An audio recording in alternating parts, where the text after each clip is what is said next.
To be honest, I've never thought about art as having an approach.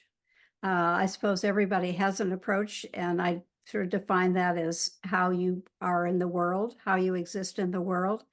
But I think that of art as someone who is so comfortable in his spiritual skin, that he presents, this way of being of calm and caring. And I think that that translates into, it can't help but not translate into his work. When his wife was a curate in the church that I still attend, and Art shared many of his gifts with us, sort of notable among them was his this discernment process that he taught us.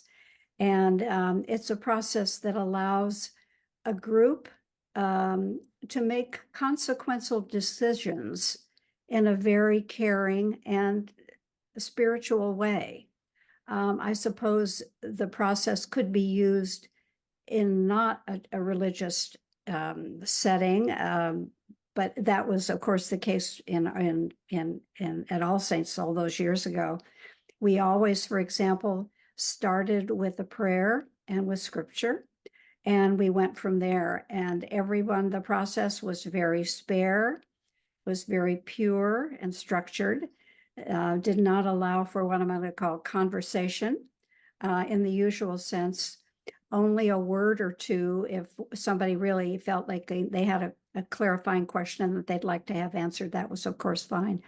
But there was always a sense of peace and comfort at the end of the day that the right decision had been reached. Could be, but if you have a sense of art, or if you have known Art, he has a wonderful sense of play and fun. And I was reminded of his red cowboy boots and how much everybody enjoyed them and liked to give him a tough time about them. And the discernment process, of course, is always a reflection of the participants. So, there can be some fun and laughter. I think those always exist as possibilities. If there is a decision of import to be made where you really want to hear all the voices in a clear, concise, respectful way, this certainly could be a church setting, a business setting. It's hard to think of a setting, where it couldn't be used. I think I shared this with you a little bit, but I was watching a Netflix documentary not too long ago that I've really, really enjoyed. And for some reason, thinking about art and this discernment process and the purity of it and the focus of it, I was reminded of that watching this. The documentary was called Lenox Hill, and it was about a hospital in New York City. And it focused on two truly amazing neurosurgeons. And patients and their families often travel to New York City from other states, from other countries, to experience their particular level of care and expertise. And cases often presented with long odds. I mean, people, if they could be treated at home, they would be. They wouldn't travel to New York.